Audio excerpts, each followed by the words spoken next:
안녕하세요. 리뷰어터 이유나 설동엽입니다. 네, 오늘은요 저희가 좀 특별하다면 특별한 스마트폰 리뷰를 해보려고 합니다. 아마 이거 주변에 쓴 사람 보신 분 아무도 없을 거예요. 왜냐면 저희도 정말 이번에 처음 본 핸드폰이거든요. 영국 스타트업이 만든 나싱폰이라는 핸드폰이고 이게 두 번째 작품이라고 합니다.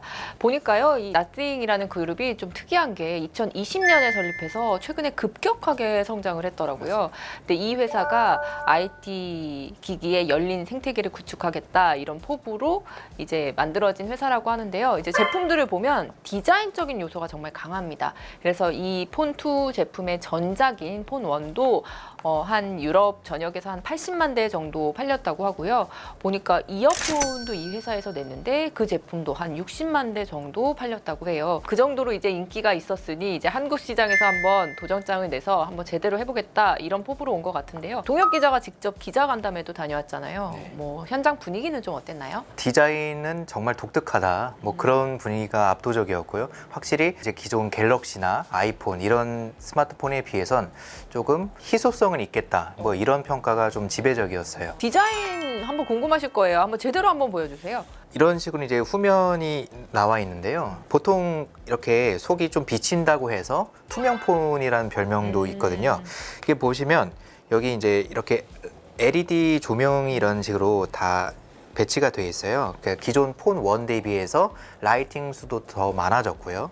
이거를 이제 라이팅을 제가 한번 켜보겠습니다. 보시면 이런 식으로 네, 이 라이팅이 이제 전화 올 때, 앱 알림이 왔을 때, 뭐 이럴 때 울리는 네, 거죠? 맞습니다. 벨소리에 따라서도 이 라이팅의 패턴들이 되게 다양하게 바뀌는 걸 볼 수 있습니다.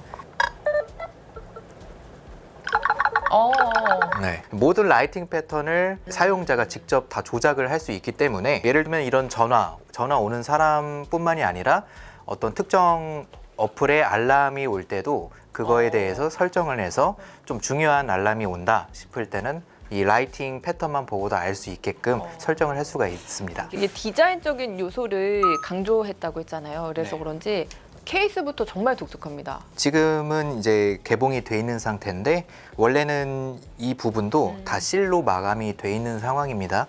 그래서 이렇게 과자 봉지 뜯듯이 이렇게 실을 해제를 하게 되면 새하얀 케이스가 나오게 되는데요.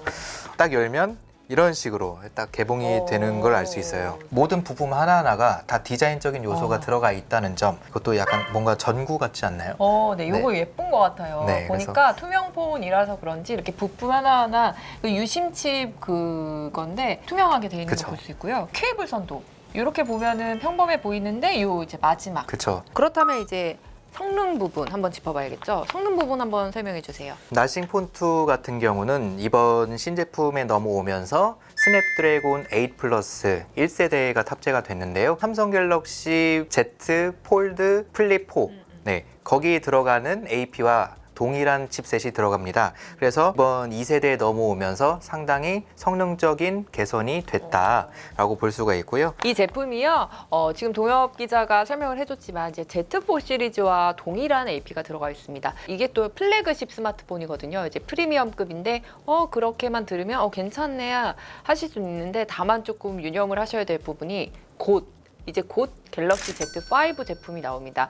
갤럭시 Z5에는 그 상위 버전 AP가 들어가거든요. 그런 점을 생각하면 조금은 아쉬운, 그러니까 완벽하게 고사양의 프리미엄이다 라고 하기는 좀 아쉽고 한 준 프리미엄급 되신다고 생각하면 될 것 같고요. 카메라 얘기를 한번 하고 싶어요. 저 여자분들 뭐 가끔 이렇게 셀카 많이 찍으시잖아요. 저는 아이폰을 쓰고 있는데요.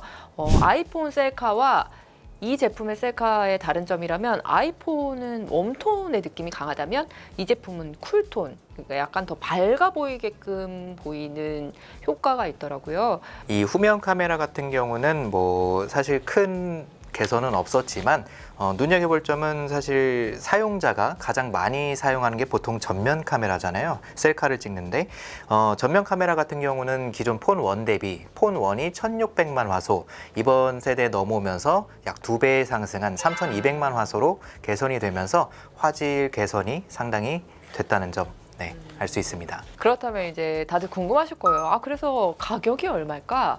하실 텐데요. 이 제품이 이제 보면 아까도 설명드렸다시피 프리미엄 스마트폰에 속합니다. 256GB가 89만 9천 원, 90만 원 정도고요. 512GB 버전이 109만 9천 원 정도입니다. 정말 디자인적인 요소는 아마 들고 다니시면 이거 핸드폰 뭐야? 이거 스마트폰 무슨 스마트폰이야? 어디 가나 질문을 받으실 정도로 특이합니다. 독특하고 좀 깔끔하다는 인상도 있어요. 근데 다만 우리나라는 애플과 삼성이 스마트폰 시장을 양분하고 있는 구조입니다. 뭐 주변에 보시면 다들 스마트폰이 애플 아니면 삼성이잖아요. 애플이 우리나라에선 한 20% 정도 점유율이고요. 삼성이 한 70%를 갖고 있다고 하고요. 세대가 다만 내려갈수록 애플의 비중이 높아지고 있는데 이렇게 삼성과 애플이 양분하고 있는 시장에서 과연 외삼폰이 살아남을 수 있을지는 사실 좀 미지수예요. 디자인적인 이제 요소만 가지고 과연 소비자들의 마음을 잡을 수 있을지는 좀 지켜봐야 될 부분이 아닌가 싶습니다. 궁금한 전자제품 리뷰 있으시면 아래 댓글로 남겨주세요. 지금까지 리뷰아트였습니다.